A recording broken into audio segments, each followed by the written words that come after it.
আসসালামু আলাইকুম। Welcome to my another blog. কেমন আছেন সবাই? আশা করি সবাই ভালোই আছেন। এখন বাজে 10টা 43। আমরা এতক্ষণে বের হলাম। অবশ্য আজকে আমরা দুজন বের হয়েছি, কারণ একটা ভাগিনা কুমিল্লা থেকে আসছে আমার কাছে কাজ শেখার জন্য। ওকে নিয়ে আজকে বের হলাম, দেখি ওকে কতটুকু কি শেখানো যায়। অনেক আশা নিয়ে আসছে, অনেক দিন ধরে বলতেছিল যে আসবে আসবে। আমি তেমন আমার কাজ ছিল না বিদায় আমি এত প্রায়োরিটি দেই নাই। আজকে গতকালকে বললাম যে চলে আসতে, ও দেরি না করে গতকালকেই চলে আসছে। আজকে ওকে নিয়েই যাচ্ছি একটা কাজে। এটা হচ্ছে আরামবাগ। ওখানে মূলত 4টা ক্যামেরা ইনস্টল করতে হবে, আর পুরনো যে ক্যামেরাগুলো আছে এগুলো সার্ভিস করতে হবে। ওখানে 8 চ্যানেলের ডিভিআর দেওয়া আছে, ওটা 16 চ্যানেলের ডিভিআর করতে হবে। মানে আমি 16 চ্যানেলের ডিভিআর ইনস্টল করব, আর 4টা ক্যামেরা নতুন অ্যাড করব। এই হলো কাজ। আর পুরাতন যত ক্যামেরাগুলো আছে ওগুলো একটু সার্ভিসিং করে দিতে হবে। এই যাক, আলহামদুলিল্লাহ আজকে রাস্তায় তেমন একটা জ্যাম পাই নাই। মূলত এই জায়গা থেকে জ্যাম শুরু হয় একদম দৈনিক বাংলা পর্যন্ত। আজকে জ্যাম দেখছি না, আশা করি সামনেও থাকবে না। এখানে না থাকলে সামনেও থাকবে না। সকালে বের হওয়ার একটা ফজিলত যে জ্যামটা অন্তত পাওয়া যায় না। জ্যামটা মূলত লাগে 11টা 12টার পর থেকে, আর আমি বাসা থেকে বেরিয়ে হই 12টার দিকে। যাক, আজকে তেমন জ্যাম না। এটা অল্প একটু সিগন্যাল, এটা সামনেই শেষ হয়ে যাবে। সিগন্যাল ছাড়লে সরাসরি একদম আস্তে আস্তে চলে যাব। অবশেষে চলে আসলাম মার্কেটে। আগে মাল কিনবো, তারপর কাজে যাব। এদিক দিয়ে স্টেডিয়ামের গেট দিয়ে এখন নতুন করে আবার আগের মতো টোল ভাড়া নেওয়া শুরু করছে। বাইকারদের 10 টাকা করে, আর বড় গাড়িদের মনে হয় একটু বেশি। এটা এতদিন ছিল না, এই যে স্টেডিয়ামের কাজ চলতেছিল এই জন্য ছিল না, এখন এটা আবার নতুন করে চালু করছে। যাক, ভালোই হয়েছে। এখন সব গাড়িগুলা ঢুকবে না। আগে স্টেডিয়ামটা একদম জ্যাম করে ফেলতো, সবাই উন্মুক্ত করা ছিল। এখন যে ঢুকবে টাকা দিয়ে ঢুকবে, আর এখানে গাড়িটা রাখাও সেফ। এই জন্য আমি মূলত দিক দিয়ে ঢুকছি, না হয় বাইতুল মোকাররমে পার্কিং এ রাখতাম। অবশেষে চলে আসলাম মাল কিনতে। এটা জিএম ইন্টারন্যাশনাল। আমি আপাতত এখান থেকেই মাল কিনি। এখানে আমি প্রাইসটা একটু ভালো পাই। আগে কিনতাম ওই যে বারবেল থেকে, এখন আপাতত জিএম থেকেই কিনছি। এখন একটা ডিভিআর আর 2টা ক্যামেরা কিনবো, আর 2টা অ্যাডাপ্টার, 4টা ভিডিও বেলুন। এগুলা নিয়ে আপাতত কাজে যাব, পরবর্তী যদি কিছু লাগে এসে নিয়ে যাব। মালামাল নিয়ে নিলাম, এখন বের হয়ে যাচ্ছি। এসে টাকা দেব। এখন আপাতত দেখি, কাজ মনে হয় না আজকে কমপ্লিট করতে পারবো। মালামাল নিয়ে বের হয়ে অলরেডি চলেও আসছি। এতক্ষণ ভিডিও করি নাই, অফ ছিল। হঠাৎ ক্যামেরার দিকে তাকায় দেখি ভিডিও অফ। এই যে এই সামনে বাম পাশে বিল্ডিংটাতে কাজ করব। চলেন আগে কাজ শুরু করি। অনেকটাই লেট হয়ে গেল, একটু জ্যাম পড়ছিল রাস্তায় তাই। এটা মূলত একটা আবাসিক হোটেল, এখানেই কাজ করব। এটা হোটেল আরামবাগ। এটা আরামবাগের মধ্যেই পড়ছে, দেওয়ানবাগের পাশে। মালামাল নিয়ে উপরে উঠে গেলাম। উঠে এগুলো কি দেখতেছি, এখানে কাজ করব। এখানকার অবস্থাটা দেখেন, এটা একটা আবাসিক হোটেল। মানে ক্যামেরার সাইডটা কি অবস্থা করে রাখছে, বিড়ি ধুলাবালি যা আছে সবকিছু এখানেই ফালাইছে। মনে হচ্ছে এটা একটা ডাস্টবিন। অবশ্য ডাস্টবিন পাশেই ছিল, তাই এটাকে মাউসটাও নষ্ট। কিছুই ঠিক নাই, সব কিছু নতুন করে সার্ভিস করতে হবে। এই জায়গাটা দেখেন, আর কাজ শেষে দেখেন। এই জায়গাটা নতুন করে সাজিয়ে তুলতে হবে। কাজটা আমি করি নাই, আগে আরেকজন করছে, এবার আমি আসলাম। অনেকদিন আগে, প্রায় 6-7 বছর আগে কাজটা করছিল। অনেক পুরনো হোটেল এটা। এখন নতুন করে আমার সন্ধান পাইছে, তাই আমাকে বলল। দেখি এখন নতুন করে কাজটা কমপ্লিট করে দেওয়ার চেষ্টা করব। সাথেই থাকুন আর দেখুন কিভাবে কাজ করি। এটা হলো নতুন ডিভিআর 16 চ্যানেল, আগেরটা 4 চ্যানেল।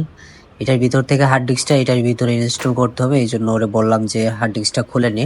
আর এদিক দিয়ে আমি তারগুলা সব খুলে ফেলছি। এখন এখান থেকে তারগুলা থেকে ধুলাবালি যা আছে সবকিছু সরায়া নতুন করে আবার তারটা টানতে হবে।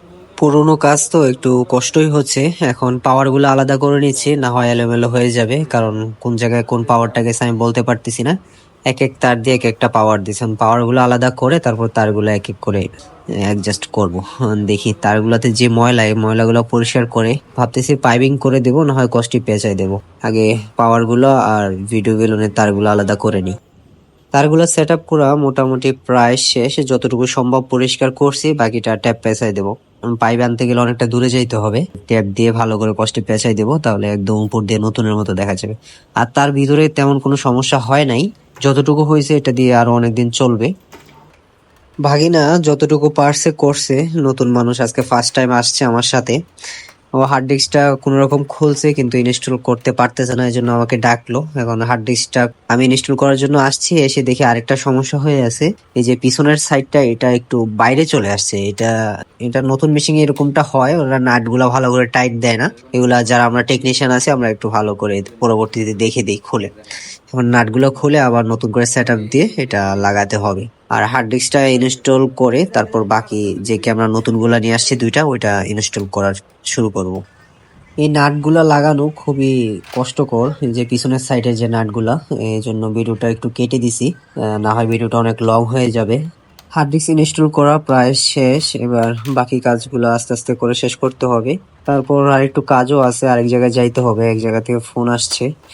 দেখি এটা শেষ করতে, এখনো তো কাজে হাতই দেয় না। পুরোনো সেট আপ গুলো এতক্ষণ ধরে ঠিক করতেছি, এটা শেষ করে আবার ওখানে যাইতে হবে। এখন নতুন ডিভিআরটা একটু সেট আপ দেওয়া লাগবে। ওদের যে আগে 8টা ক্যামেরা ছিল, এই 8টা ক্যামেরা আগে ওকে করে দেই, তারপর বাকি যে আমার 4টা ক্যামেরা, 2টা ক্যামেরা আছে, 2টা ক্যামেরার কাজ করব। তো সব মিলায় ওদের মোট 10টা ক্যামেরা হবে, আগের 8টা আর এখন 2টা। অলরেডি ডিভিআর এ পাওয়ার দিয়ে দিছি, এবার ক্যামেরার পাওয়ারও দিয়ে দিলাম। এখন দেখি ডিভিআরটা আগে সেট আপ করি, নতুন ডিভিআর, তারপর এক এক করে ক্যামেরাগুলো অ্যাড করব।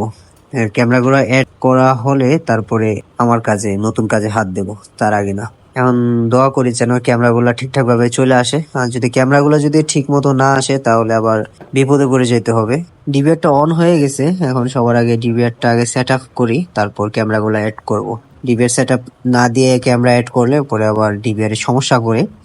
এটা যারা নতুন তারা অনেকেই জানেন না, আগে কখনোই ডিভিআর ক্যামেরা অ্যাড করবেন না, আগে ডিভিআরটা ফুল সেট আপ করে অনলাইন করে, তারপর অনলাইন না করলেও চলে, অন্তত সেট আপ দিয়ে রিজন সিলেক্ট করে তারপর ক্যামেরা অ্যাড করবেন, তাহলে ডিভিআরটা হ্যাং করে না বা আর্থিং করে না।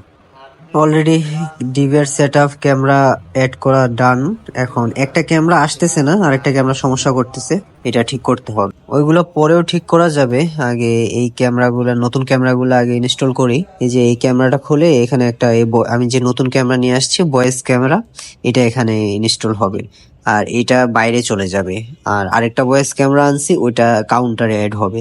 এগুলা সাউন্ড সহ শোনা যায়, আপনি কথা বললে কথাটাও রেকর্ড হবে। ফার্স্ট টাইম ওরা এই সাউন্ড সিস্টেম ক্যামেরা চালাবে, তারপর যদি ভালো লাগে আস্তে আস্তে সবগুলাই সাউন্ড সিস্টেম করবে। কারণ পুরোনো ক্যামেরাগুলো ভালো, রেজুলেশন কম বা নাইট ভিশন না, রাতে সাদা কালো দেখা যায়। বললো আগে যদি ভালো দেখি তারপর চেঞ্জ করব, আর অবশ্যই চেঞ্জ করলে তোমাকে দিয়ে চেঞ্জ করাবো।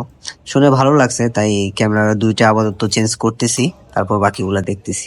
আশা করি করবে, কারণ এগুলার যে ফুটেজ, ছবি রেজুলেশন আর ভয়েস সিস্টেমটা মূলত এটা অনেক ভালো, এই জন্য কাস্টমার এটা অনেক চাহিদা। মূলত নতুন যে 2টা ক্যামেরা আনছে এগুলো ভিতরে ইনস্টল হইলো, আর যে ভিতর থেকে যে 2টা ক্যামেরা খুলছে এই 2টা এখানে ইনস্টল হলো, একটা রাস্তার এদিকে আর একটা রাস্তার ওই পাশে। এই 2টা ইনস্টল করা শেষ। ডিল করার সময় ভিডিওটা করি নাই, এখন জয়েন দিতেছি তারগুলা, জয়েনটা দিলেই আশা করি ফুটেজ চলে আসবে। আলহামদুলিল্লাহ, সব ক্যামেরায় চলে আসছে, শুধু একটা আসে নাই, ওইটা একটু লাস্টে কাজ করতে হবে, এই জন্য আগে তারগুলা সেট আপ করে নিচ্ছি। তারগুলা দেখেন এখন কত সুন্দর লাগতেছে, কষ্টি পেঁচাই দিছি ভালো করে, যে কালো ভিতরে ছিল ময়লা জমে জমে, এগুলো আর এখন দেখা যাবে না। উপরে এত উপরে কষ্টিপ দেই নেই, কারণ মোটা হয়ে যাবে, ওখানে কেবলটাই ভালো করে মেরে দেব। আর এটা ভালো করে এভাবে কেবল ক্লিপ নিয়ে আসছি, কেবল ক্লিপ মেরে দেব। টিভিটার স্ট্যান্ডটা একটু নড়চড় হয়ে গেছে, অনেকদিন হয়েছে টিভির বয়স, তাই এখন ঠিক করে দিচ্ছি। এটার উপরে টিভিটা থাকলে আর নামবে না। এখানে কেবল ক্লিপটা মারাটা খুবই কষ্ট হয়েছিল। এখন দেখেন কতটা সুন্দর লাগতেছে জায়গাটা, আরো নিচের জায়গাগুলো পরিষ্কার করলে আরো সুন্দর লাগবে। কেবল সেটিং করা শেষ, এখন মেশিনটা অনলাইন করলাম, এই যে আঙ্কেলের মোবাইলে অ্যাড করে দিচ্ছি ক্যামেরাটা। আগের মেশিন হিক ভিশন ছিল, ওই জন্য হিক কানেক্ট দিয়ে চালু ছিল, এখন তো দাহুয়ায় শিফট হয়ে গেছে, এখন ডিএমএমএস সফটওয়্যারে উনি বললো ভালো করে ওনাকে শিখাই দিয়ে যেতে। আমি বললাম যে এটা একদম ইউজারফুল, আপনি অনায়াসে নিজেই পারবেন, এটা কোনো আহামরি বিষয় না, ওইটার চেয়েও সহজ টাওয়ারটা। এখন ক্যামেরাগুলা সেটিং করে দিচ্ছি যে কোনটা কোন সিরিয়ালে থাকবে। এখন সিরিয়াল বাই সিরিয়াল ক্যামেরাগুলা দিয়ে দিচ্ছি। আলহামদুলিল্লাহ, এখন দেখেন কতটা সুন্দর লাগতেছে, এই যে 10টা ক্যামেরা, এই জায়গাটা কিরকম ছিল প্রথমে আর এখন কিরকম দেখাচ্ছে। এই যে এটা নতুন ক্যামেরা লাগাইছিলাম, এখন সম্পূর্ণ কাজ শেষ, পেমেন্টও ক্লিয়ার। এখন আস্তে আস্তে বের হয়ে যাচ্ছি, অনেকটাই লেট হয়ে গেছে, চলেন এখান থেকে বের হই, তারপর কথা বলছি। এই তো এই ছিল আজকের কাজ। আর এখান থেকে কাজ শেষ করতে করতে 5:17 অলরেডি বেজে গেছে। এখন যাব একটু মার্কেটে টাকা দেওয়া হয় নাই, পেমেন্টটা ওখানে ক্লিয়ার করে তারপর আস্তে আস্তে বাসায় চলে যাব। এই ছিল আজকের ব্লগ। জানি না কিরকম হয়েছে, কতটা সুন্দরভাবে আপনাদের সামনে উপস্থাপন করতে পারছি। ইনশাল্লাহ সামনে থেকে চেষ্টা করব আরো ভালোভাবে, আরো ভালো কিছু উপহার দেওয়ার জন্য। সবাই ততদিন ভালো থাকবেন, নিজের খেয়াল রাখবেন, আর সব সময় নামাজ পড়ার চেষ্টা করবেন। ওকে, আল্লাহ হাফেজ, আসসালামু আলাইকুম।